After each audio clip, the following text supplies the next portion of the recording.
Saba's in the middle. Wednesday here could seal it. Casimir finds Masaba. Yeah! Now Bannon with a great ball in. Here's an opportunity. Palmer scores! Liam Palmer has scored for Sheffield Wednesday.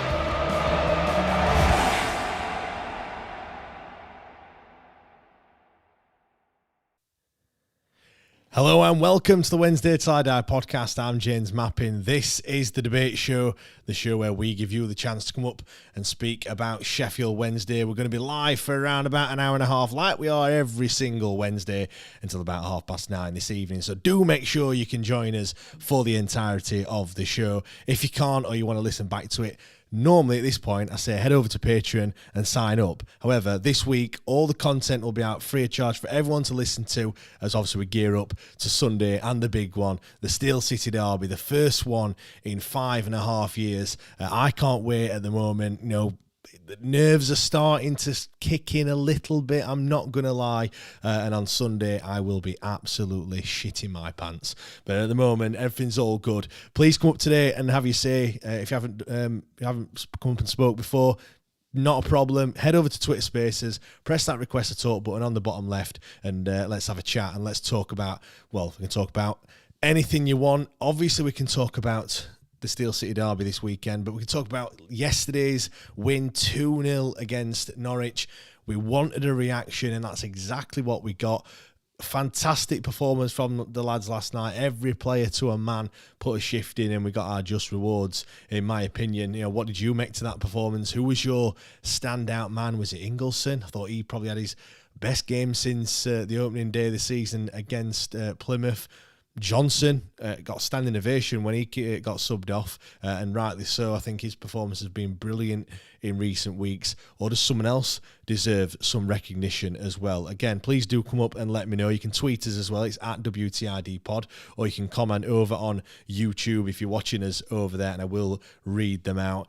And of course, yes, Sunday, it's the big one, as I've already said. We've been waiting over 5 years for this, but it's finally here. Bragging rights are at stake. It's worth much more than the 3 points. Huge game, and I don't care what anyone else says about it. You know, cannot wait. Come up and let me know what you think, or let me know what this game means to you. How are we going to set up? How do you want us to approach this game? How do you think Danny Röhl will approach this game as well? And how do we go about beating Sheffield United on their own patch? Do come up and have your say and speak. We've already got a couple of people that want to speak already. First of all, we've got Steve. Steve, mate, how's things? You all good? I'm very good, thank you, James. Hope you're the same. Yes. Like I said, excited for Sunday, not going to lie. It's getting ever closer. But before we get into all that, last Saturday was, well, the second half was absolute dog shit, and we needed a reaction on Tuesday. And yeah, we 100% got that, didn't we? Yeah, we certainly did. We've gone from possibly one of the worst second half performances I can remember to a completely ruthlessly professional performance where he started off very aggressive. He played a 4-2-3-1. Yep. We got 2-0 in front, and then at half time he switched to the good old 3-4-3, gave the ball to Norwich and said, "Come on, then show us what you've got," and saw the game out very easily, which meant that the players weren't overextending themselves, so they'll be nice and fresh for Sunday. So it was I thought last night was very, very impressive. Marvin Johnson has got to be one of the best free transfers we've had in the history of our club. Yeah, I have to agree. Like, you know, obviously, start of last season when he was frozen out of the club and everything else, and we were like, why don't we just get rid of him if we're not going to play him? Whoever made that decision to not let him go and keep him, then, yeah, thank you, because he's been brilliant this season. And it's just some of the deliveries that he puts in. I mean, that pass for Windas's goal, my oh my, that should be on Pornhub, to be honest, not on Sky Sports. Well, you certainly need a license, don't you, to hit passes like that. I mean, it was sort of in front of where I sit, and I mean, the way he just killed it round the last defender, it was just absolutely unreal. And He just put it on a tanner know. for him, didn't he? He just, the ball, the weight of the pass, just getting past that last, that kind of first centre back, and then in between the other one, and just straight into Windas's path. And do you know what as well? Windass all game is constantly looking for that ball, that through ball, that ball over the top, that splitting pass in between the defenders. And it must be so frustrating because times where he's not seeing it. I think there was one with Ingleson, and you're like, just fucking, he's looking at him, and he turned and played it the opposite way. But obviously Johnson found him with that pass. And whilst we're talking about that goal, I think we've got to point out the fact that the finish as well. It's at the time I thought he took it too wide. I thought he'd let it go too much, but he's just waiting for the keeper, and he's waiting for the keeper to commit. And obviously, at the time I didn't think it'd gone in. I couldn't really see. I was bang in line with it from where I sit, and just saw the net bulge, and yeah, fantastic finish, weren't it? Well, I certainly think that fatherhood is suiting Josh, because I think since he came back from his little break from his wife giving birth, I think he's looked brilliant. He looks sharp. He's putting a lot of sort of effort in running wise, and he looks the best he's looked for a long time. And that wasn't an easy finish, because it was that kind of ball that goes across your body. It was bouncing a bit, but as I watched him run up to it, I never had any doubt that he wasn't going to score. It looked inevitable, and the contrasting emotions between Saturday and last night is just, it's like a chasm, innit? Well, it's football, isn't it? You just think, right? So we beat Portsmouth. We were on a bit of a high, obviously, with the goal that was scored. We held Brentford to 1-0 with a second string side.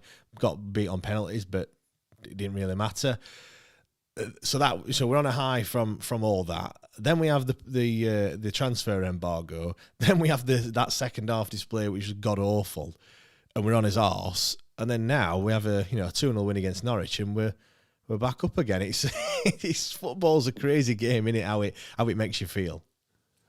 Yeah, and I mean, I looked at the league table actually about half an hour ago, and I think, we're 6 points off relegation and 5 points off the playoffs. Wouldn't surprise me. What a crazy league that is!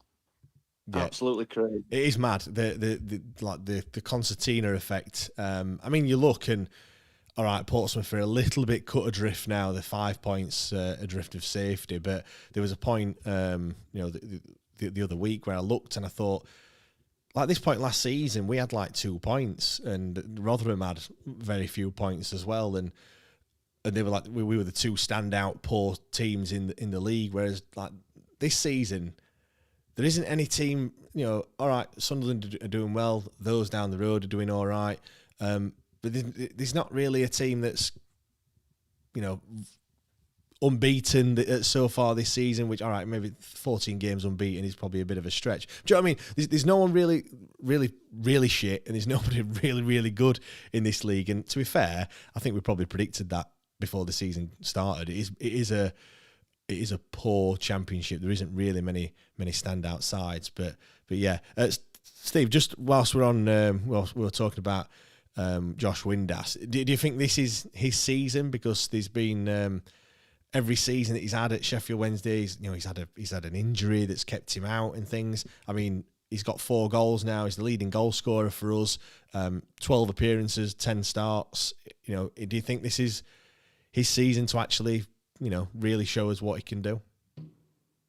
I sincerely hope so, and I think if he can stay injury free, there's no reason why he couldn't get sort of 15 to 20. I feel, because like I say, he does look really sharp. He looks, I don't know, there's a sort of calm assurance about him. He looks settled. He looks happy. So it's the old chestnut with him of keep him fit, and if he keeps fit, yeah, I think we could look forward to some spectacular goals from him. Yeah, I mean, both him. I'm just looking at the numbers now. Both him and Smith. Smith's got 3 goals this season. In terms of shots on target percentage, they're both, hovering in the 40s. 43 for Windass, 47% for Michael Smith, and there's nobody that's had a significant amount of shots that are better than them. Akinfenwa was 100%, by the way. He's had one shot and it were on target. So maybe he should, when he comes back from injury, maybe we should be sticking him up top. Didn't score that one, by the way, but yeah, it's amazing how sometimes you can look at those numbers. Incidentally, the one who's the worst in terms of shots on target. Do you want to hazard a guess? Oh, Barry Bannon. It is, yeah. He's had 19 shots and only 2 have been on target. Incidentally, those 2 that were on target went in. So yeah, that is again crazy numbers there. You know, you've got people like Olaf Kabaki, who's 42% of his shots have been on target yet to hit the back of the net. But anyway, let's digress. I mean, in terms of that second half performance, Steve, again, we didn't score any goals in the second half, but Norwich were going to come at us. Any side that's 2-0 down is going to do that, but we just limited them to very, very few chances, didn't we, really? They had a lot of the ball, but just didn't really do anything with it, did they? No, I mean, to be fair to him, I work with a Norwich fan, and he walked up to me about 3 days ago and said, "You got 3 points guaranteed on when we play you, because we got 5 players out, and they're all really key players, including possibly the best centre forward in the league." But you know what? We've still got to go out and beat them, and they've still got Borja Sainz, who's been. What a Mardy twat he is, by the way. Do you know what? I couldn't get over how Mardy he was. Well, I don't know. He didn't get a yellow card, because I think me and my son counted at least 7 or 8 fouls from him. Yeah, I agree. It should have been booked a long time ago, but I thought Johnson did well to. He had him in his pocket. I think there were a couple of times where Deschamps Bernard put a good couple of challenges in with him, because he just floats around, doesn't he? Really, he was on the left-hand side at one point, and then he was over on the right, kind of playing wherever. Didn't really have any sort of concrete position, but yeah, I can see why he scored that many goals. But yeah, just a Mardy git, to be honest. Yeah, I'm just going to read a few comments out, Steve. Richard says, Ugbo man of the match for me. Only joking. Yeah, Danny said, Ugbo did look better the last game, but still can't put the ball in the net. Richard, Ugbo should buy Windass a pack of baby wipes. If we'd gone on to lose that match, he'd be being pelted. Yeah, I think after Windass scored that, which was only a couple of minutes after that chance that Ugbo had, I think Ugbo was probably sighing a huge sigh of relief that the game didn't stay at 0-0 for much longer. Just on that, Steve, that miss was quite something, wasn't it? It was very similar to the Josh Windass one at QPR, wasn't it? Yeah, it was. Actually, yeah. Last season, I think it was it was a beautifully struck cross by Marv, and I think he just got ahead of the ball. He just misjudged it. I think it's actually going in. No, if nobody touches it, I think that. Yeah. Mental. But yeah, like we said, it didn't need it. And Steve, we scored from a set piece. What is all this about? Well, there were 2 positives for me last night as well.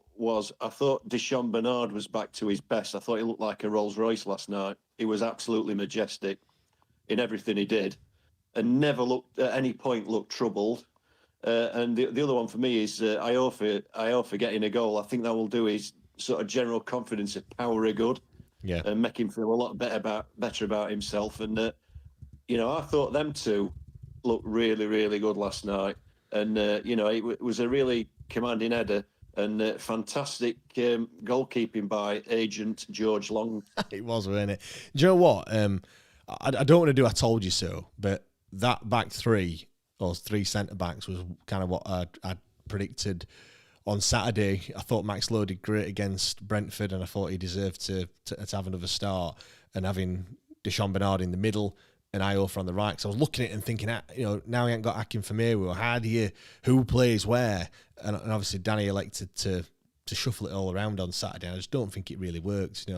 Iofa playing in the middle, I'm not too confident. And I think Bernard plays better in the middle. Obviously switched to that last night, and it just looked more balanced. And Iofa is better off with someone alongside him, kind of, on that right hand side, where it's not all down to him, if you know what I mean.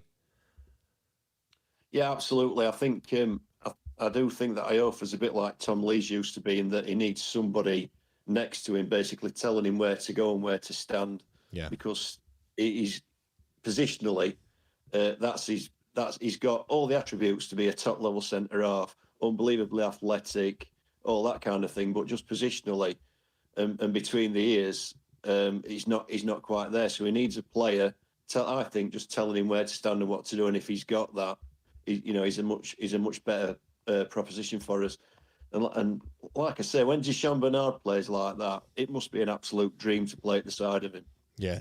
Go on then. Dominic Iofa, when was his last goal for Wednesday? And where was it? Who was it against? Oh, well, I think it was it. Oh, I honestly don't know, James. Was it in COVID? Yeah, what it was in what would it have been 2020 it was. 7th of November against QPR away, 3-0 win. When he scored after 5 minutes to make it 1-0.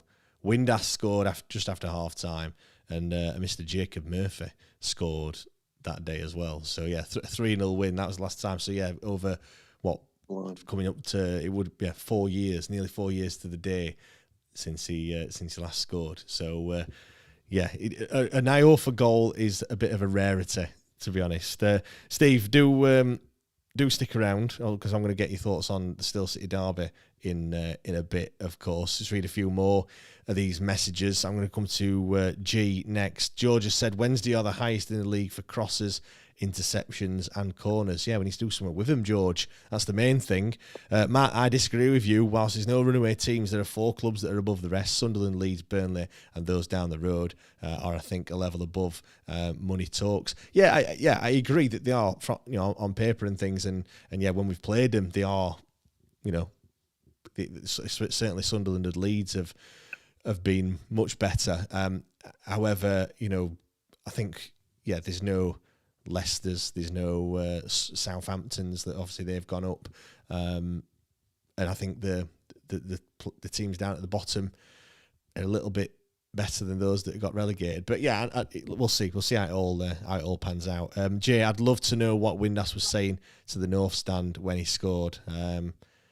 Anyone that was in the North Stand down there, what did he say? Let us know. I've got a few comments on Twitter as well.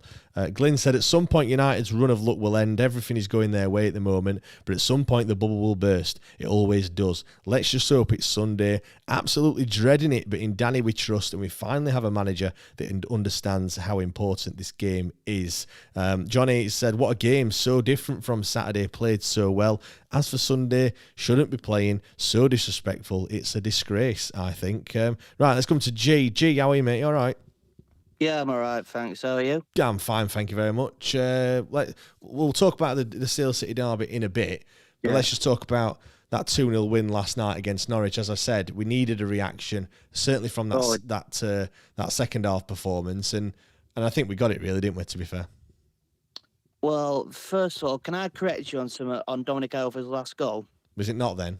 When was it then? It was not on November 2020. It was on July 11th, 2020, during a lockdown season. Well, not that season. The 1920 season where COVID came in. Right. You remember that? Yeah, it was. Yeah, and yeah, he scored first, from what I remember, and it was Windass from a corner, and Murphy with the winner, right? Yeah, that's right. Yeah, so right, okay. Apologies. I got the date wrong, but it's still the same game. Yeah. Do you know what it is? It's the stupid American dates. I've just realised. That's why I've 7 for the 11th or 11 for the 7th. Yeah, I've just read it wrong. But anyway, there we go. Yeah, the performance on Tuesday last night, just much better, weren't it, to be fair? Oh, we needed a response from that 6-2 defeat. That I said before game, we needed an instant response, and we got one. Who was the standout performer for you, G?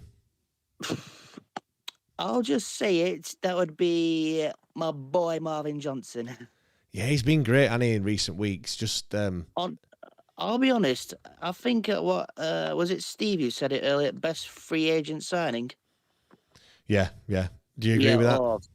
I 100% agree with you there, pal.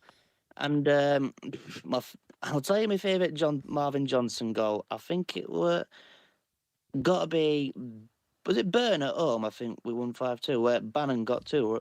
Yep. Oh, that was another goal from a set piece, wasn't it? Do you know what? I can't recall that goal that you're talking about, but he has scored a few, all fairly similar. His goals, like they're all kind of coming in from that left hand side, arriving late in the box. Yeah. You look at he scored one against, I want to say, Ipswich a few seasons back. He scored one against Blackburn last season at Ewood Park. Of course, they're kind of his goals. He doesn't seem to be doing that this season. He's had a few opportunities where he's got into that sort of space, and he's opted to kind of cross it across the 6-yard box as opposed to kind of aiming for that bottom corner. I mean, the one that he scored from the deflection was probably the last time he's tried something like that, and I would like him to have a few more pops. Certainly, if he's playing on Sunday, we'd need to just have a go. Anything, deflection, anything can happen, can't it? Really. So yeah. I mean, what did you think to Ingleson? I thought he had his best performance since Plymouth. Really, that's something we need in midfield, like Ingleson, Charles, and Bannon, right? Yeah. And Ingleson started season. He played brilliant, and I went to that game and gave it to Jamal Lowe. He made that goal and taps it in, doesn't he? Yeah. You're right. He just, in that midfield, because he had that extra man, we've been crying out for it, haven't we? We've been saying every single week that we're losing it in midfield and we ain't got that, we need that extra body. And I think, that change, certainly in the first half, worked. It was, you're like a man possessed at times. I mean, he was the one that got the free kick for the second goal for Domayofa, which he had no right to even, win that. He, hustled and harried and obviously did well to win the ball back, and then obviously won the foul. I think there were, times in the middle of the park where he's winning the ball back and starting moves and stuff. And I was really impressed with Ingleson, to be honest. And he's been a bit. I mean, I must admit, when I saw the lineup and I saw that Gassama had made way for him, I said, it's one player that's flattered to deceive, being replaced by another one. But I take that back, because again, that was one of his better performances. Really, it was really good to see. That pass by Marvin Johnson, for that goal for Windass. Oh, that was just unreal. That. And first of all, I want to talk about that Iorfa goal. Oof. Thank you, George Longay. Yeah, it was, and it wasn't the best bit of goalkeeping, was it? To be honest, he should have done better. But do you know what? Fair play to Dom Iorfa. It's a cracking header. I mean, he ran straight over to the bench. So whether that's been something that they've been working on in training, it wouldn't surprise me. It was a deep cross. It was unmarked as well when you look at it. And he's done everything right, hasn't he? He's got his head on the ball and he's headed it down. He's headed it down into the ground and kind of at the goalkeeper. So, he has made it a little bit difficult for him. Yeah, he should do better, to be fair. But still, great finish. And it's a goal, from a set piece. I bet you'd never thought you'd see another one of those, would you? It's not the first time I've seen that Iorfa score from a set piece, to be honest. Yeah, he's not scored many, though, has he? We've just been talking 4 years since his last goal. It's not exactly prolific, is it? Well, as we always call, defenders don't really score that very often. They're only out there to defend. They don't, but I do think, though, when you look at some of your top sides, the defenders, especially centre-backs, chip in, and they're all getting 3-4 goals a season. And I think that's something that we've lacked. We've never really had centre-backs that have been scoring, certainly not in the last couple of years or so. We have really missed that. And, it's something that I think, like Deschamps Bernard, he perhaps should have more goals than what he's had. What was that? His first goal was in the cup against Blackpool. Yeah, well, I mean, he needs more than that for me.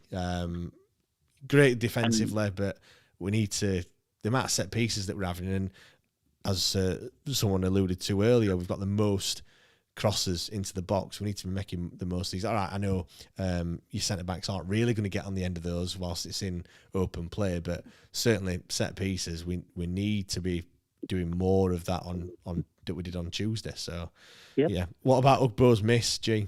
Oh, that's gotta be Mrs. season, honestly. Yeah, And- it's pretty bad, isn't it? I couldn't believe it happened. When the cross come in, I just thought 1-0, and then to see it go out for a throw in, I was like, what the fucking hell's happening? I think he's kind of getting close there, Ugbo, to be honest with you. And I did see that mistake he made, which could have been disastrous. You remember? Yeah, I thought he'd got yellow shirt on at that point.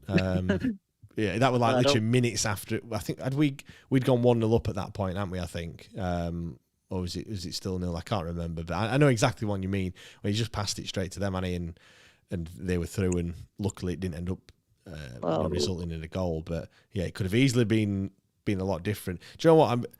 I said people were saying, why is Smith not playing and why is Ugbo starting? And I think, had he got that goal, that would have done him the world of good heading into Sunday's game. Now, wow. obviously it's going to be Smith that's going to be starting.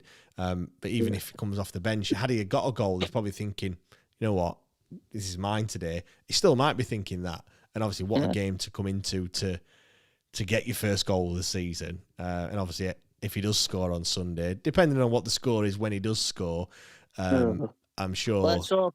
Let's just hope it's the right way, not the wrong way. Well, yeah, definitely. But I'm sure if he does get a goal, all his misses will be forgotten about. If it turns out to be a deciding goal.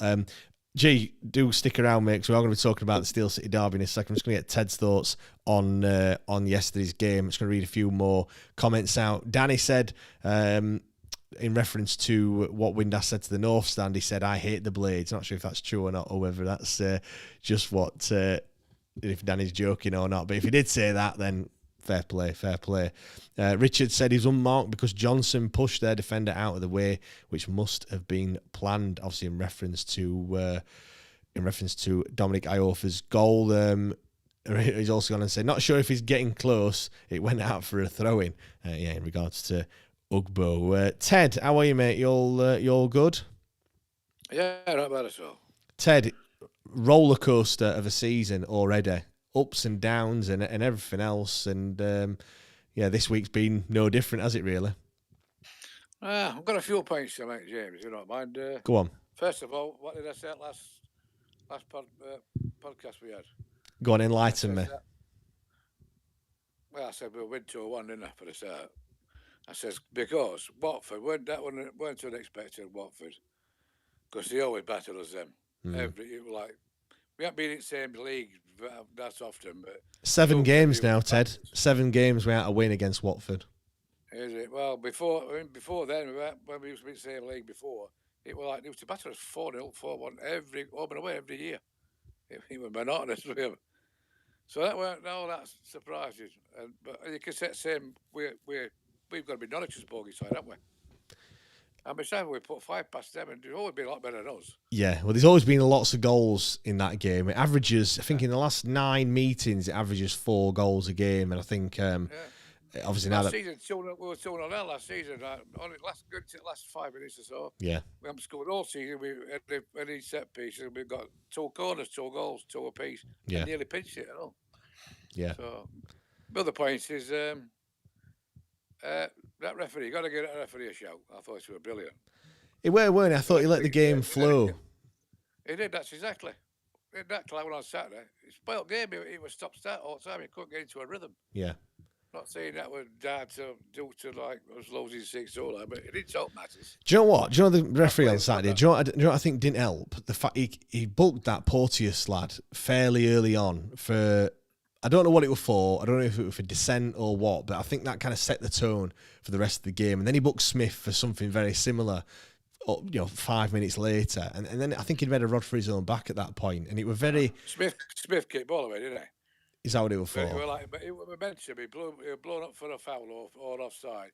And he just tore ball away, Smith, like in his momentum sort of thing. You know what? I think you've got to use a bit of your common sense, to be fair, and have a look and see it. Have they actually kicked the ball away? And like kind of, they've got to take stock of like the game situation as well. If it's 0-0 after 10 minutes, you're not kicking ball away to waste time, are you? Do you know what I mean? Like that, it's not on. I mean, actually, on that, whilst we're talking about that, one thing that really pissed me off when their goalkeeper went down. Oh, when they were getting orders out. Yeah, and then they all walked over to bench. Well, his last thought nice, weren't they? Going to put some subs on and talking tactics and that. That's all it is. But they all do it. A lot of teams. Well, I know they do. And to be fair, I suppose I'm being a bit hypocritical because I said that we should have perhaps done that when it was 3-1 on Saturday. Exactly, But I mean, he didn't even make it look. You know, he didn't even try to hide it, did he? Really, it was the most blatant thing in the world. I know, and I thought, for me, that's Ingleson. He was a game changer for me.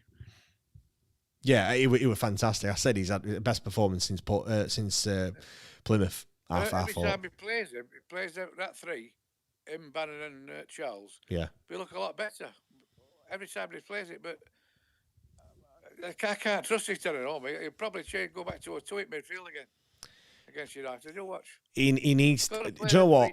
Yeah, do you know what? I don't think he's named an unchanged side this season. Correct me if I'm wrong. If he has, he's got to only be one. He needs to. For me, I know it's a Tuesday, Saturday, or Tuesday, Sunday, like double game week and all that. For me, he's just got to start the same side. I don't think well, the only change I would make, I'd bring Smith in for Ugbo. Ugbo's not on form. You know, I don't think we're gonna have many chances. Yeah, well, he's obviously rested him for Sunday. Sunday's a bigger game. We didn't need him anyway, did we? We still won the game 2-0. But for me, you know, if we have a chance like that on Sunday, you want Smith on the end of it. You know, the goal that he scored against Watford at the weekend, that was kind of a half chance, and he still managed to put that one away. And that's what he's going to be getting.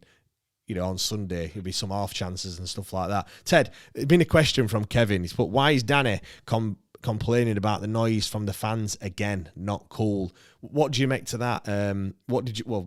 First of all, was you there last night, and what did you think to the atmosphere? Because I didn't think it was too bad, to be honest. It was quiet at times, but I thought the second half, when we had something to shout about it, when we had a few chances and stuff, I thought it really picked up. That's it. Well, we've got that grandstand. They're not very vocal in that grandstand and south stand, are they? Not very vocal. So there's no west stand. Can't make a bit of noise like north stand for me. That left hand side towards Lepers Lane. They'll make all racket. I'm just aside of them, mate. Yeah. They never stop them, lads. Yeah. I suppose when his bench is just in front of quite his stand on ground, isn't it, really? So, I admit that there was times yesterday when you could hear a pin drop. I think that when it was 0-0. But, you know, we got 2 goals, and I think it's a weird one because which way should it be? Should we be cheering to G up the players, or should the players be giving us something to cheer about? Which way around should it be? Because I think, you know, we're not just gonna if the football's not very good and we're just passing it around the back foot. I know that didn't happen yesterday, but yesterday, you know, we had 29% possession. They had the ball more than us, so there's not much. Yeah. Do you know what I mean? We're not going to be. We're not known for being a rowdy crowd. One thing I would say though is when we do get going, there's no better place to be. I think there was a point in the first half where, you know, we had a couple of chances, and there was one where, you know, I think they tried clearing it and it only went as far as Windass. He had a shot that when it went straight into the keeper's hands, but at that point there, everyone were really fired up for it, and I thought, you know, there's no better place to be than Hillsborough at this point. But I do agree it's quiet, but I think he needs to stop picking on us, the fans, to be honest, and just kind of him saying it's quiet. It's not going to change a great deal, is it? To be honest. Yeah. When we're like coming back into a game and they can sense it, that's when they're up for it. Our fans.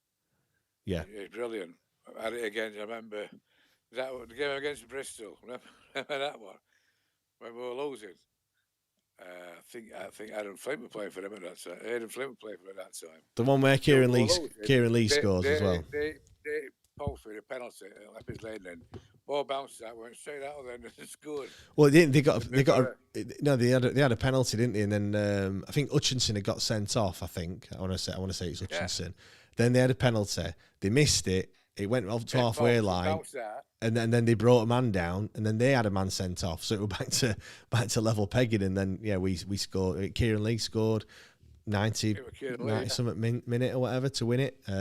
Yeah, I do remember that game. That were. I remember crowd were well up for that one. It was a brilliant atmosphere. Yeah, exactly. Brilliant as well. Brighton game. I know it was a semi-final. Yeah, do you know what? There has been some fantastic atmospheres at Hillsborough, haven't there? You know, when you look back. I remember Arsenal game. That's exciting, mind, doesn't it? Arsenal game. But do you know all the games that do?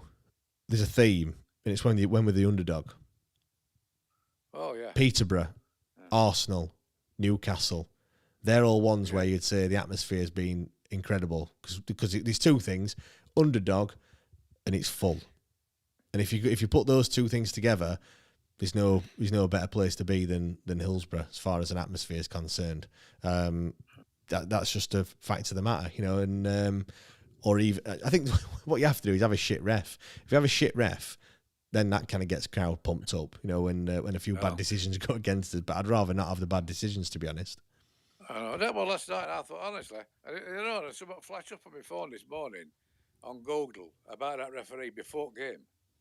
And said like this referee, this is that clown. I can't believe you're giving me a game for Sheffield Wednesday tonight. Yeah, because it was the Peterborough game against, I want to say, I can't remember. Somebody scored from a corner, and he went and had a bit like and disallowed it for somebody. Nobody knows why. He said, but we didn't think he'd get another game in, but he's giving me that. I feel sorry for Sheffield Wednesday. I thought, well, I'll have him every week, mate. Yeah, he did all right. He redeemed himself. No yellow cards, not one card. I think he gave 6 fouls against our lads and about 16 against theirs, which should be about right, wouldn't it? Yeah, on the balance of the game, watching it where you're at. Yeah, I don't think there were any decision where I thought that were wrong, even for both sides. I thought you get a couple of fouls for us, like, which I don't think were a bit. Yeah, it was a bit rough on their part, but it was a bit like for both teams. I thought that Ogbo, that Mr. Ogbo, my mate always keeps in touch with what's going off. Oh, he used to hate Dawson. He's not keen on his beetle either. He said every time somebody shoots at him, he pushes the ball back out into traffic. Yeah. He said, the old rule now, he says, oh, what's up with you? What's up with catching ball? He says, they punch it out into traffic. Do it he watches for them, like. And about that Ugbo, he says, what's happened to Ugbo? Is that the same one last year? I said, well, I remember, I don't know if it was a Man U player or maybe Liverpool. It might have been Graham Souness who signed this player. Remember that George Weah, African footballer? Yeah. Yeah. It was his cousin. She signed him without even looking at him play. He'd never been a footballer. Do you remember it? I do vaguely remember that, yeah. He never kicked him all his life. I think I'm sure it was Souness who signed him without even looking at him.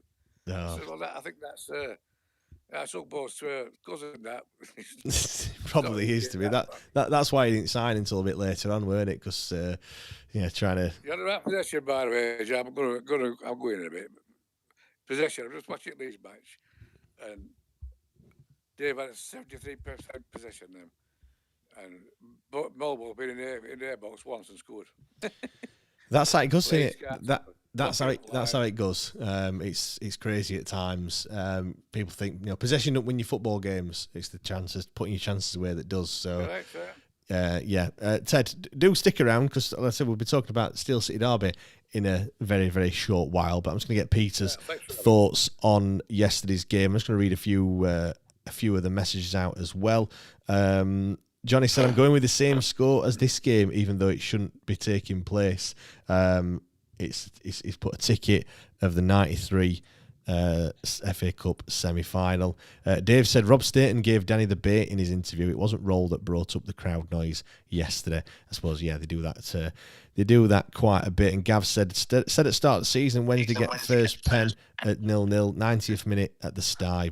Bazin to bury it. Don't want to be greedy, but a Max Lowe header from a corner in the 95th to make it 2-0 just for the bants.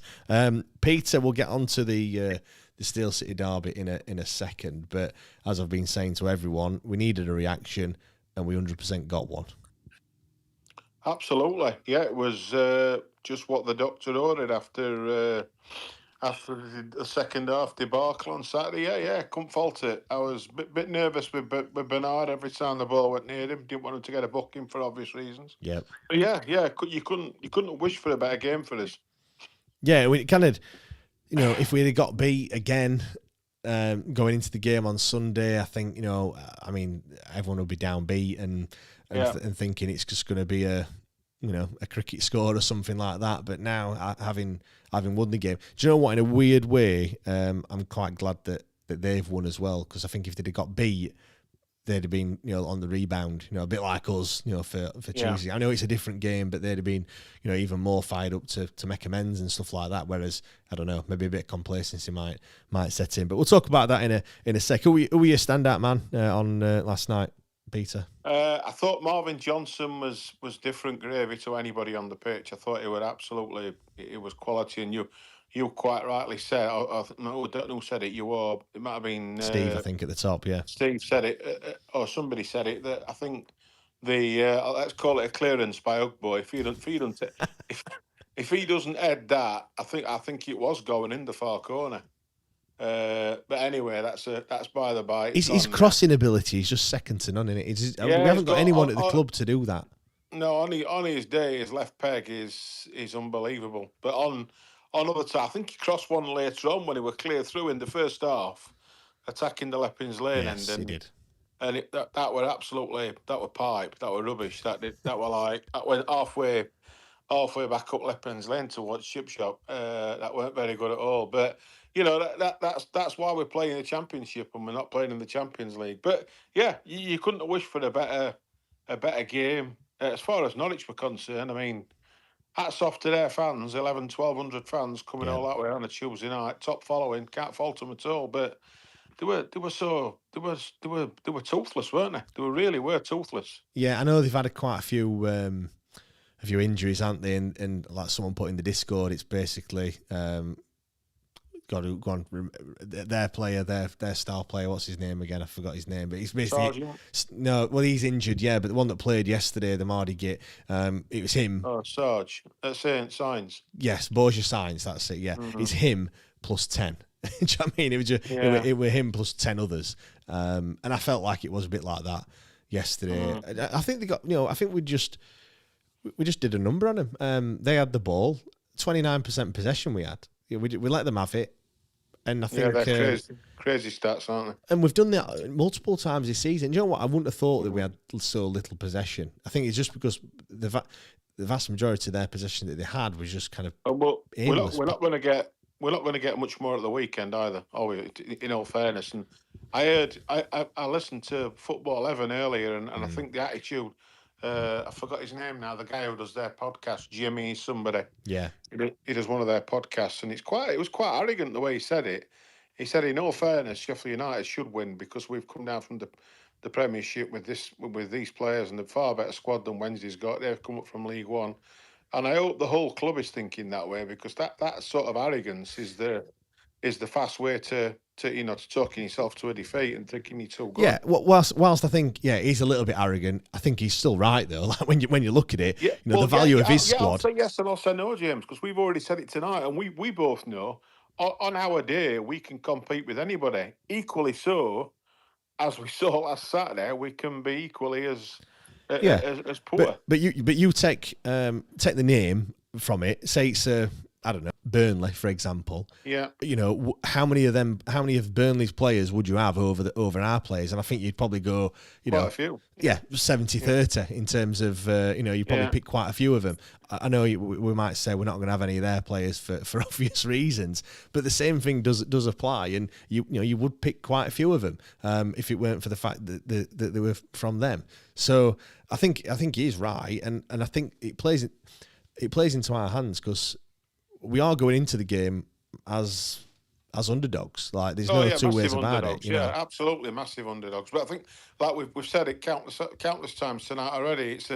It's one of them occasions where, and that's what it is. It's an occasion rather than yes, it is a game of football, but it's more an occasion than anything else, and anything can happen. But before I forget, I wanted to talk about Max Lowe, because I think, and I've said it, I keep saying it all season, because of who he is and where he's come from. He starts on -10 every week in a lot of Wednesday fans' eyes. Yeah. And I think the sort of form he's shown in the last few weeks has been nothing short of outstanding. And I think he's a I think he's been a quality signing. You were on about free transfers earlier. I know there's no such thing as a free transfers these days. We're signing on fees and big wages and stuff like that. But I think Max Lowe's. I think last night it was very good for us. So long may that continue. Go on then. Let's start talking about Sunday's game then. Max Lowe, do you start him on Sunday? Yes. Obviously, he's come from United. He's going to get some absolute pelters. Do you think he's got it in him to put that to one side and perhaps use that in his favour? I think the only change I'd make is Smith for Ingleson. I'd go with the rest as they were. Do you mean Smith for Ugbo? Smith for Ugbo, yeah. I'd have Pato on the bench at the end, definitely. And who was the other one I was thinking of if he was fit?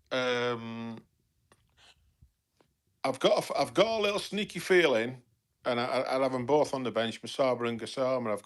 Because Gassama's always liable to do something. He's a bag of snakes. They were just in front of you last night in the second half. He did, he's got two men on him, and within a second he's clearing the box. And but do you know what though? What he also does is he takes it past two on that left hand side in the corner, gets about 6 yards out from goal, and then tries to take someone else on. I seriously believe that he's on a bonus for taking someone on. That's his learning curve, though, isn't it? He must get 100 quid every time he takes someone on. He must only get 20 quid for a goal because he just wants to take someone on instead of actually having a pop. But yeah, I think I do agree. I think he's someone that he frustrated them, didn't he? On late on because there's that picture in there when he's on the floor laughing at him, and I think that's something that he could easily do on Sunday, depending on how the game is. Depending on what the score is. I would play. I said I'd pick Ingleson just to try and combat the threat of or the physicality of what Sousa brings to their game, and try and nullify that. It sounds like what do you call him? Kiefer Moore's not going to be ready for him, so maybe we'll have other battles to fight on the day. Well, they might do, but that means they might be playing Brewster, in which case we could just not even mark him. To be fair, that'd be like playing with 10 men in it for them. Yeah. Well, like us playing Liverpool, I suppose. Well, at the moment, anyway, yeah. At the moment, yeah. That's right. Yeah. Go on, Peter. It's getting ever closer. Obviously, it's not going to be long until we're there. Are you starting to get a little bit nervous now? Yeah, I am. Yeah. Still nervous at this age. It's exciting. But somebody said something behind me last night, and he was talking to his lad, a little bit older than my lad. And it rings true because I still regard them the 1970-19 Boxing Day Massacre, and as Ted's just spoke about, every one of them players who play in the Boxing Day Massacre is a Wednesday hero for life, and that's the message. That Danny Roll needs to instill amongst the players. You play well on Sunday, you go down in Wednesday folklore, just like Jack Hunt is, just like Barry Bannon is. All 11 of you become instant heroes. Yeah, really I got asked a question earlier about some of the memorable games and stuff, and I go back to Lloyd Owusu in 2002, Chef Kikuchi in that same game making it 2-0.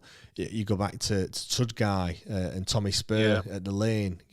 Again, Lloyd Owusu and Marcus Tudgai, absolute legends. Do you know what I mean? As far as Wednesday is concerned, you're right. They go down in history, don't they? Having scored in that game. You're elevated from just another Wednesday player to become an all-time hero. You can dine out on it in Sheffield or South Yorkshire for the rest of your life. I mean, Brian Laws doing the double that season should never have to buy another drink anywhere in South Yorkshire again. Yeah. And you can tell how passionate he is when you hear his commentaries. He's a proper Wednesday fan. It was an honour for him to manage Wednesday.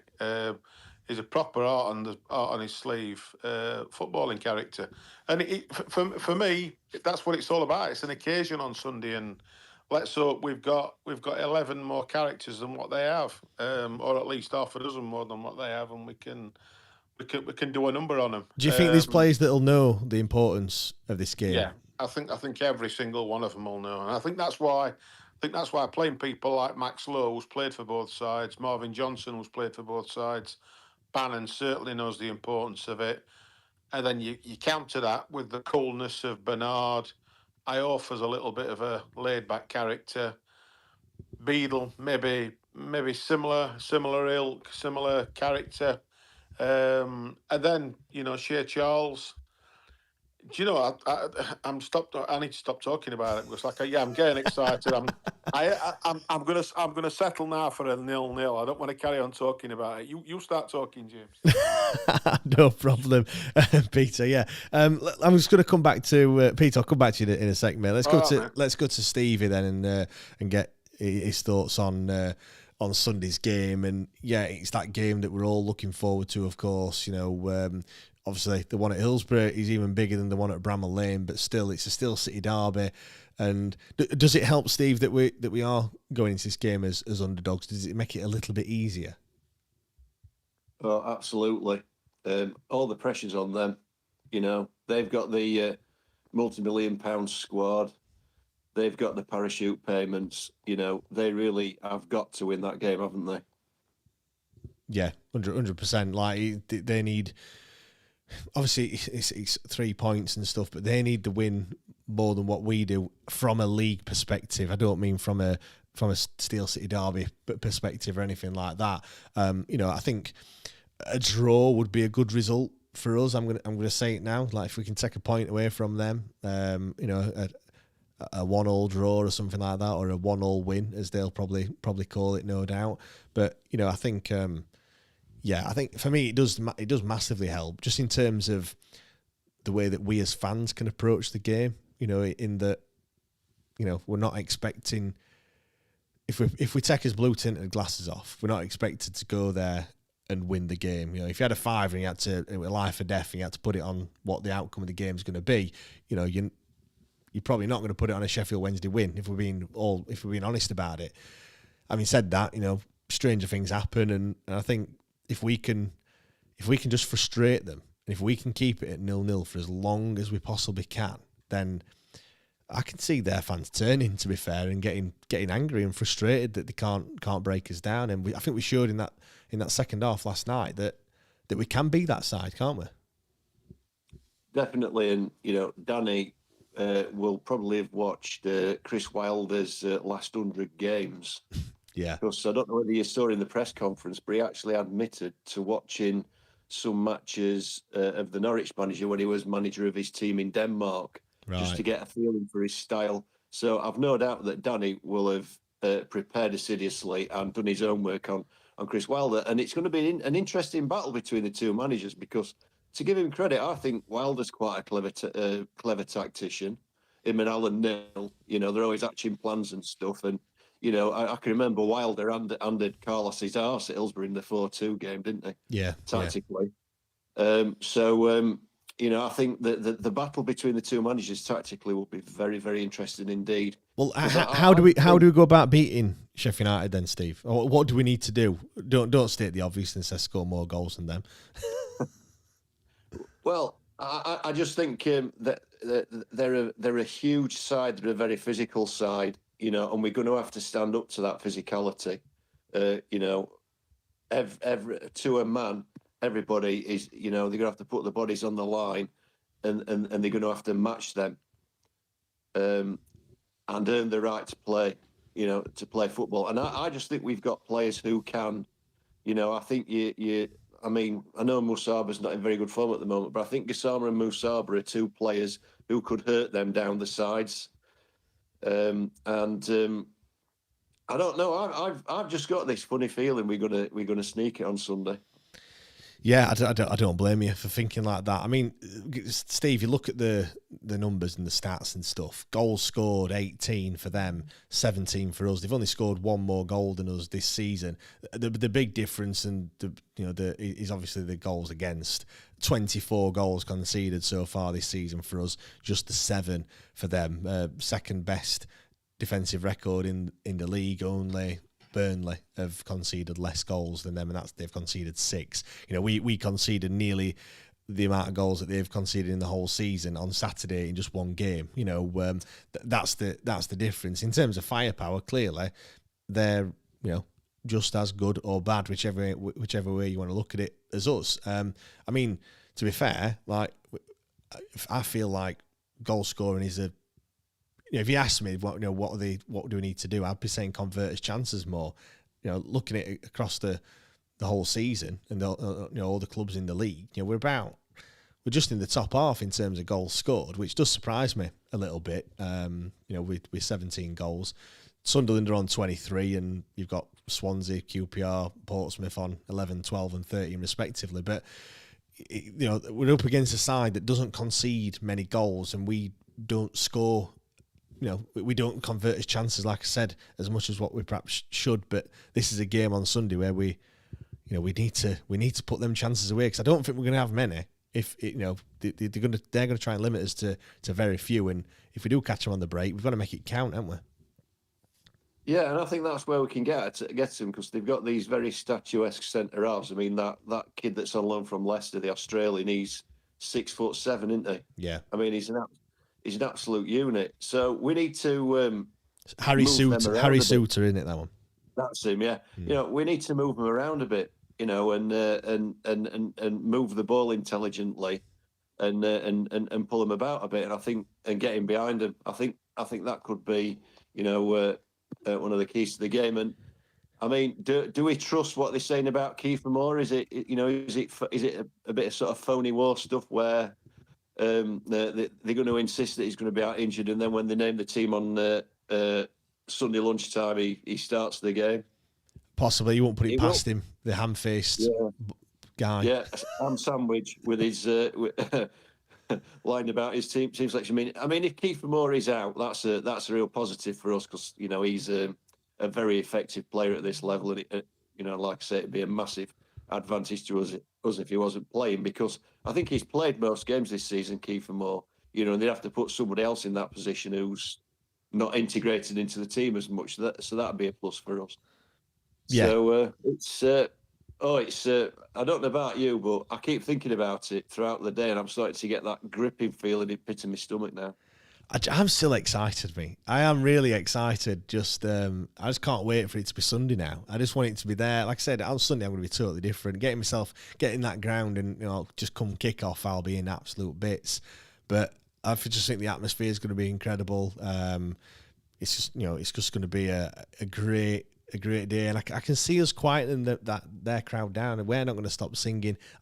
I'll be doing the podcast on Sunday evening. I might have to do it with sign language, because I don't think I'm going to have a voice come Sunday evening, to be fair. So that might be a little bit difficult. But no, it's just I've missed this fixture. Do you know what I mean? I thought it was never going to happen. The amount of times where we were getting relegated, they were getting relegated at the same time. So we got promoted, they got promoted. And I think, it's never going to happen. This, we're never going to play each other. But I'm glad that it has come around. And yeah, there's been some shit games. Like, sometimes I think the build up is perhaps better than the actual 90 minutes. Certainly for the last three. That one at the Lane where Dawson saves the penalty. Oh, God, that game still feels like it's going on now. The time we're going so slow, and yeah, they're always cagey affairs and stuff like that. But do you know what? It's just I just think it's brilliant how everyone's talking about it, and it should be a Premier League game, shouldn't it, Steve? Sheffield Wednesday against Sheffield United should be a game in the Premier League. Oh, definitely, and obviously some of us can actually remember that being the case. But that was a long time ago. Yeah, very, very long time ago. You've got to be bold and grey like me to remember that. But you're right. It's a shame it's not a Premier League game, really. Exactly. Because we are very fortunate in this city to have two clubs with the sort of the passionate followings that they've got. I mean, I know we don't like each other, but I do have a grudging respect for United as a club. And certainly, I think our esteemed leader could learn a lot from how Sheffield United are run internally in terms of the commercial operation and all that kind of thing. Yeah. And the way that they've sort of very quietly developed their stadium and kept it, in tip-top condition and expanded the capacity bit by bit, stuff like that. I think our esteemed leader could learn a lot from that side of Sheffield United. But I think that's a discussion for another day, isn't It is, yeah. But just on that, yeah, I do agree. I think that's the. It does pain me to say it, but yeah, they are.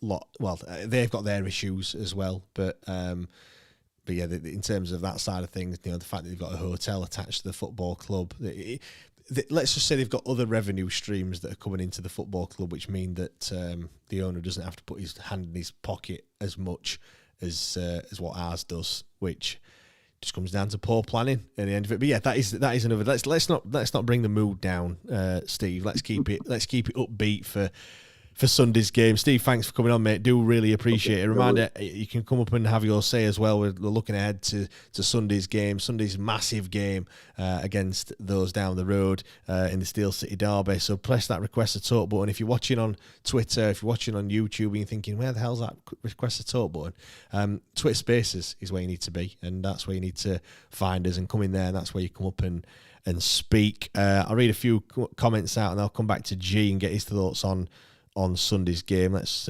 find these comments. Let's have a look. Pez, just hoping the fans haven't pressured a signing in Ugbo like we did Rhodes. He needs a few goals soon to get his confidence, though right now Smith has to start. Glyn, at some point, I've already read that one already. This is from Johnny. Sunday is true grit and it will suit Pato. He'll be in his element with the meaning of this game, like a lurcher chasing a rabbit. We need Pato. G, do we need Pato? Oh, that's a big question mark, to be honest. But after his performance last night, it were right good, to be honest. But as my granddad always says, he gives it 110% as per normal, doesn't he? He does, but I don't think I'd be starting him. I think he's the one that you bring off the bench if the game is still 0-0 or it's still level come the substitute mark, which is 60, 70 minutes. I think yes, it's the time to bring him on. Would I start a Patterson? Probably not. 'Cause I don't know where he fits in from the start of the game. Do you know what I mean? Well, I'll tell you this, right? My auntie and my mother, honestly, are huge Patterson lovers. You know. Yeah, but why is that, G? Is that just down to his passion and his commitment and things like that? Because whilst I can't fault that, I just don't think. I don't know what. It's a tricky one because I think if there's ever a game that's suited to Callum Patterson, it probably is on Sunday. If it's going to be a battle, but I don't know. I don't know if I don't know. I just don't. Who does he play instead of? Who does he start instead of? G. That's a huge. That's $1 million question there, James. But because that starting lineup on last night, for me, you've got Charles, Bannon and Ingleson in the middle. You've got Windnason, it would be Smith up top. You've got Johnson on the left. You've got Valerie on the right. And then you've got Bernard, Maxlow and Iorfa. I don't see where Patterson fits in. He's on the bench and he'll probably come off. Sunday, right? I just put one change, put Smith up top and go for it, eh? But if it is at 0-0 or level in 68 minutes, as you just said, I'd get him on. Yeah, I would as well. I think or even if we're a goal down, I think he can change it. I mean, even if we're ahead, he's that player that's going to frustrate him. He'll love. I mean, you see him yesterday when they all went over and had the little huddle. And he was stood there like trying to listen into what was being said. That's just what he is like in it all the time. And right at the end, he had a bit of a, handbags at 10 paces and everything. And he'd be suited to ice hockey, I think, Pato. He's that player that comes on and just has a fight just to G the crowd up in it, really. But maybe I'm doing a bit of disservice there. It's not the first. Well, I'll tell you this: it's not the first time he's ever played in a big derby because he played in South Wales derby and. From what I heard from Cardiff fans, he actually gave it under 10%. Yeah, no, I can't. I'm not doubting that. I think he does do that every single time he puts that shirt on. He wants to give his all. I thought he were brilliant against. Was it Brentford when he played? I thought he was fantastic there. Oh, I'll tell you this: I were in a pub watching it as always. I said, "Gee, you in a pub?" That surprised me. That. let's just say, right, I'll tell you this. I'm always out in pubs having a pint, you know. I know, I'm only joking, G. But yeah, G, how do we go, in your opinion, how do we go about beating Sheffield United on Sunday? How do you think we need to approach the game? You just, you just gotta get in their faces, is what you gotta say.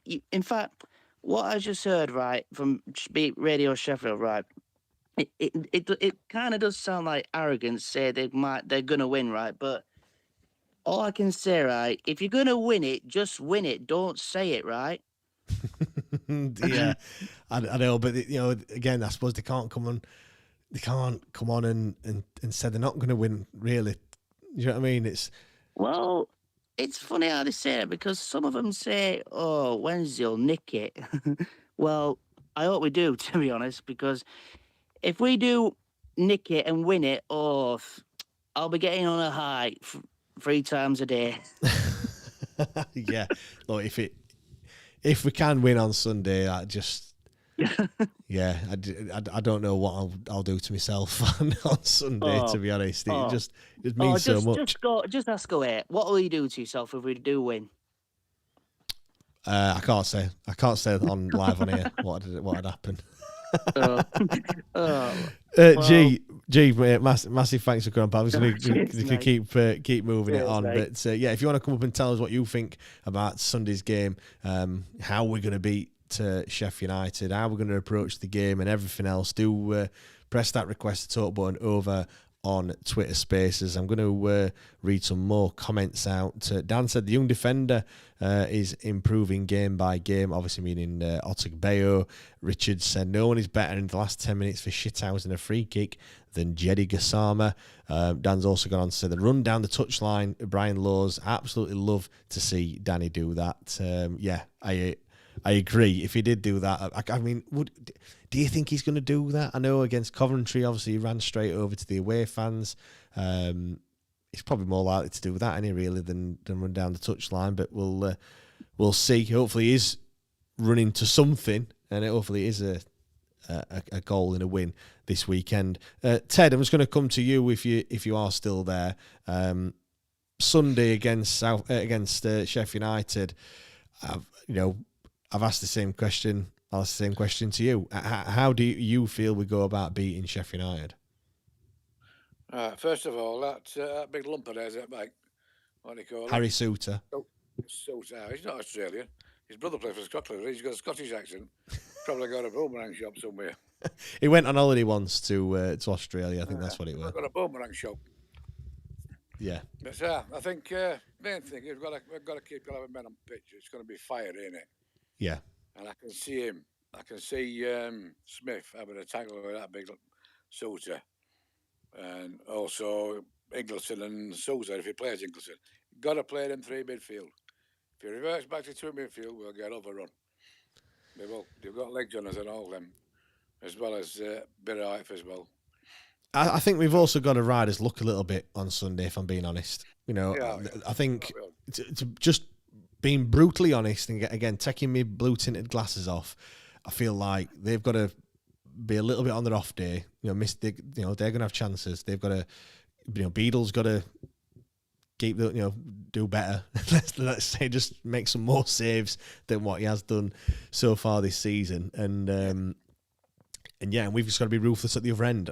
And I think, if we get a goal early, I know there's never an early. You can never score a goal too early. Obviously, you want to score a goal rather than not. But if we do get an early goal, it'll be absolute. If we get an early goal, it'll be absolute onslaught, won't it? Really, they'll just be coming wave after wave after wave, and I don't know if I'll be able to take that. Spur getting one in first minute. Yeah. Remember that one? Yeah, of course I do. Yeah, that's the Tudguy. That's the Tudguy game. That one, isn't it? Yeah. Well, Brian Law's been on Radio Sheffield today, and he says, I think they equalised about 11 minutes or something like that. They did, yeah. He said, I can remember Tudguy getting more. Only he's got it there half. He says, and he shot. He said, I'm thinking, what's he fucking doing? He went over right behind. He said, would you take it top corner? Yeah. Brilliant. But, I think then 3 midfield for starters. I think subs will decide this game myself. Up to now, I'm thinking we're going to lose 2-0. Don't like saying it, but on paper we'll lose 2-0. Yeah, I think first objective, Ted. subs in there. First objective, Ted, is not to get battered. In it, really. Like, let's be right about it. Yeah. The last thing we want is to get an absolute just slapped by a 3-goal or more deficit, if you know what I mean. Like that's let's be right about it. But I think if you know, I've got United mates, me like, and they'll say similar hours, but the Mariatas, I'll say to them like, fair enough. I says, I think you'll win at Lane and we'll win at Hillsborough. I said that'll be about fairest thing. No chance, we'll win them both. That kind of attitude. yeah. So I was working with this kid, me, a big pal of mine. We were working in Hull. We were up, sat on this roof like having a fag. And years ago, we were in the 80s, we were in third division again. And I said, oh, it's disgusting. This is big city like this, and 2 teams, big teams in third division. I said, I'd love us to pair us to be in top league. 1 win FA Cup, 1 win league. Both getting to the Champions League, pitches are in finals. It never happened like, but wouldn't it be nice that he went, well, I want to see United win. I said, but I want to see you in Conference League. I went, what? Well, yeah. That's the mentality of them. I've got one mate, he's 6 years old, and he turns into a Enfield character, Kevin. When he gets on about football, because I throw some facts at him, like, I said, listen, just enjoy that you're like your top dog in Sheffield at the present. You have been for a few years now, I says, but that wouldn't alter the fact that you're still behind. We're more successful team in Yorkshire. Us, then Leeds, then Huddersfield, and then you're. Well, you're way behind us, yeah. And I tell him some fact, and he goes fucking berserk. Yeah. I tell him, stop talking to him. Yeah, I know. And yeah, I mean, it's. You're not old enough to be remember 79 Boxing Day thing, would you? No, I can't. I was born in '89, Ted. So I can't even remember '93 against them at Wembley. You know, I'd have been 3 years old at that point. So well, that '79 one, they were running away with the league then. I think they were. I think it was that time when it was 2 points for a win instead of 3 then, and we were about 6th place, 6th or 7th, and they were about 6-7 points in front of us. 2 games in hand, something daft like that. So that day, any Wednesday fan had been happy with a draw. As it turned out, 4-0. I was in South Tapping that time, sat at director's box. It was unbelievable. Yeah, I'd love it. I'd love a 4-0. A 4-0. A 4-0 at the Lane on Sunday would be would be an absolute dreamland, wouldn't we? To be fair, Ted. Ted, massive thanks for coming on, mate. Do really appreciate it, as always. Great to speak to you. Let's come to Peter then before we wrap things up. Peter, yeah, go on then. How do we beat United? How do we do it? I think we maybe hit them early, let them batter us or try and batter us, and then we hit them on the break and we'll do them 2-0. How's about that? I can't control myself any longer. I'd secretly hope for a 0-0. But I think we can all see us, or we can all dream about us winning. But really, we'd all take a point now. Yeah. And we all know that we don't want a battering, or we don't want a 2 or a 3-0, because we don't want the gloating on the Monday morning or whatever it is. But because it's a long time until whenever the next game is, February, March. But it's a funny old game, isn't it? As we all know, I can see a little bit of light at the end of the tunnel. And even after Saturday, last night put a few things right, and I think the players know how important it is. And do you know what? When I've seen any manager players playing any derby down, whether that's the Steel City derby or insert any other derby in there, I think it's just wrong, me. Like, because as fans, you are looking ahead to that game. I were looking ahead to this one. Well, obviously quite a few weeks ago, but seriously, like before the Watford game, probably a week before that, you had one eye on it, thinking, when do you play? What players do you play on the weekend? Because then you can have a rest kind of in midweek and stuff like that. And I think it's been good that Danny's actually fronted the questions up as well. He's not kind of shied away from him. Sometimes they say the cliche, don't they? Taking one game at a time and everything else. Whereas he's actually, like I said, fronted it up and said, that's, yes, I have got one eye on this game and things like that, which I think you need to do. It'll be, if we can get something, it'll be nice because we've got almost 2 weeks. We have got 2 weeks, haven't we, to think about it. So we're either going to have 2 weeks stewing over it, or we're going to have 2 weeks gloating and constantly poking fun at our friends, our neighbours, as next door neighbours in some cases, and whoever it may be. Peter, do you think we just need to play our own game in terms of just play like for example, the same way that we played against Norwich? Or because I think sometimes these games get into a bit of a battle. Obviously, tackles are going to be flying in from certain people, but then the game gets away from both sides. I think sometimes, and it's more about the battle than it is actually the playing football. I think one difference is we've got a manager that likes to play football, and we can quite quickly, cut teams open with some quite neat passing. So I think if we can do that. I think the key is for me is just to kill the atmosphere from the home fans, and I think once you've done that, I think you're halfway there to winning the battle. To be honest, the only way of doing that is to score it. Is to score early, and then to keep them quiet for 15, 20 minutes. And whilst that'll take a lot of doing, the players can certainly do more. They'll do their part with it or in that battle. But like you've just said, to achieve that, or even keep it at 0-0 for 15, 20 minutes, and us to have a bit of pressing and closing them down, and them to show no threat. But it's I'm buzzing already. I'm really struggling to contain myself. I've been out and seen customers today where they're all Blades, and they're all thinking, I bet you fancy your chances now after your result last night, don't you? And you play it cool, because they really do fancy the chances. That the Blades I've come across and the Blades I've heard, quite rightly so, have been really arrogant. I mean, they're whatever they are, 10 points in front of us in league. They're in automatics. Things are going all right for them. They've every right to be cocky and arrogant, but I'm going to be speaking to Sheffield United Way tomorrow, so you'll be able to listen to that one on the podcast, speaking to Jimmy from Blades Ramble, or should I say Matt speaking to Jimmy as well. So we'll have two perspectives to listen to.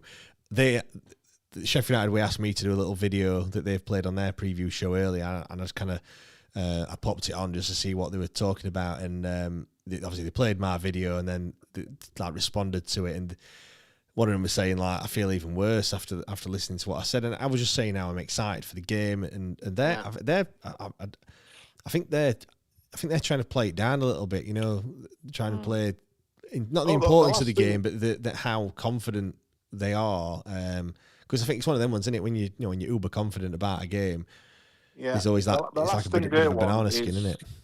Yeah, the last thing they want is whatever it is, 2,100 Wednesday fans turning up, us scoring at any time in the game, us going in front, and then we're just going to be. It's going to be bedlam anyway. It's going to be a really hostile atmosphere, but it'll be 10 times more hostile when they come to us next year. We can guarantee that. And I don't buy into this. You mentioned it briefly earlier. I don't want to end on a sour note.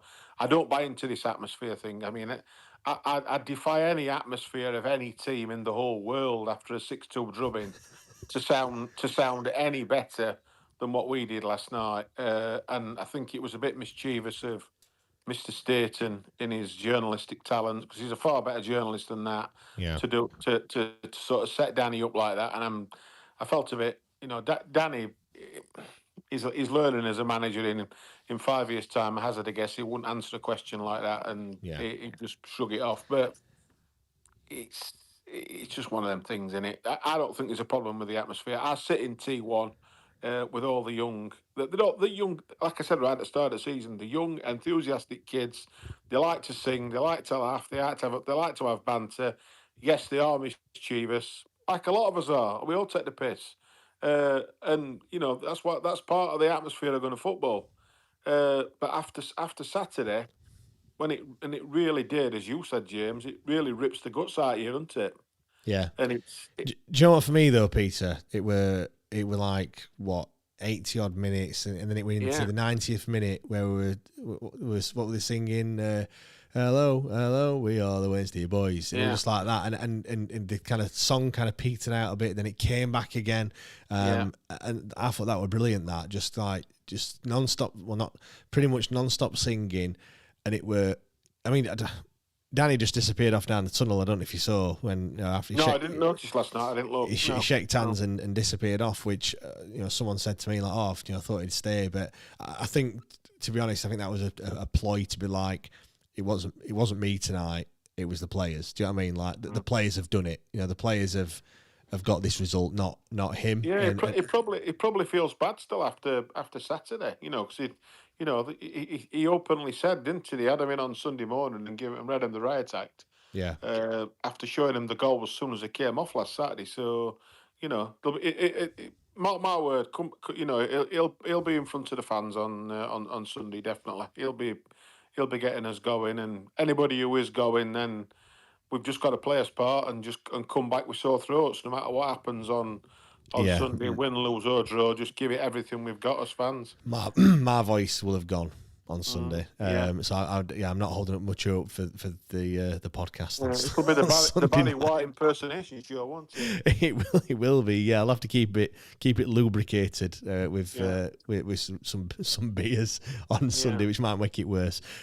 Peter, massive thanks, mate, for welcome, for mate. coming on. We're going to wrap things up there.